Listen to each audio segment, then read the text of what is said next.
This is a presentation on Laura Maulvey's theory on male gaze by Alena Bondarchuk. In her most famous essay, Visual Pleasure and Narrative Cinema, in 1975, Laura Maulvey has coined the term male gaze with sexual objectification of women.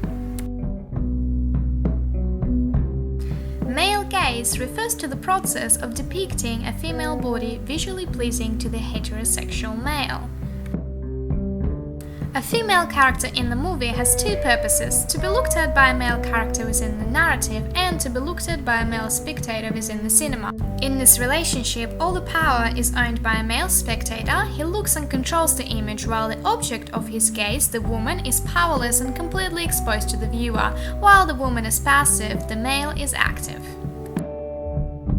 Although originally described to be used in the cinema, male gaze is relevant to all types of media, such as advertising, posters, and magazines.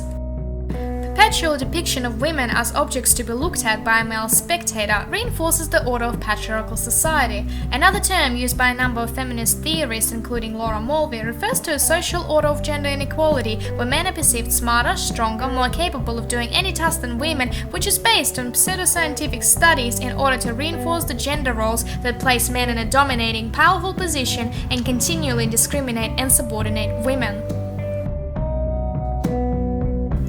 In original Maulvey's essay, the concept of a female gaze simply doesn't exist. To possess the power of the gaze, a woman must assume the gaze of a heterosexual man and view female characters in the media as the objects of sexual desire and therefore conform to the patriarchal system that benefit men exclusively.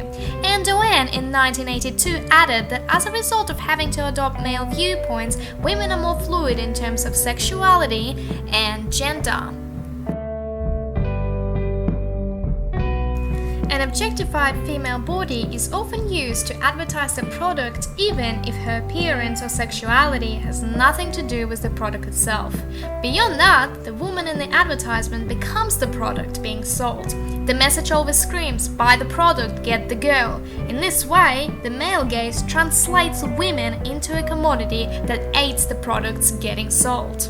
The male gaze does not only sexually objectify a female character in the media, but strips her of any identity of her own. The female character exists in relation to the main male character and is perpetually reinforced to be of second significance, only to dedicate her whole screen presence on making him feel or act a certain way whilst carrying a burden of sexual objectification.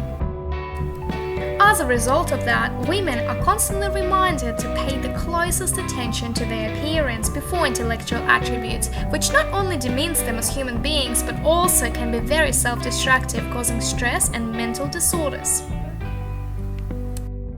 Project Sense-It expands on those problems, bringing up examples not only of excessive objectification of women in media industries, but also continuous discrimination of women in politics that centers around her clothes and appearance rather than her value as a politician, and also the news coverage of sexual violence where the reporters tend to blame the victim, explaining the criminal's behavior by being provoked by what woman was wearing and the way she was behaving.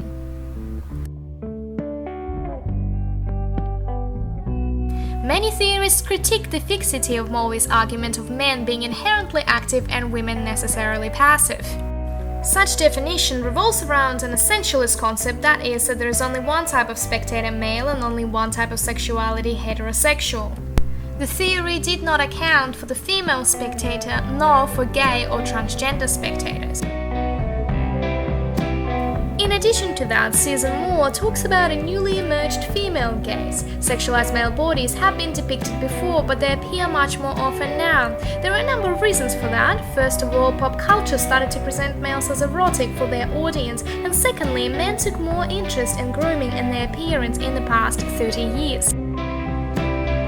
Another critique raised was that the gaze can also be directed towards members of the same gender for certain reasons that are not sexual, such as in comparison of body image and clothing. And then, of course, the theory of inherently active male and essentially passive female does not account for women that enjoy being looked at, such as models.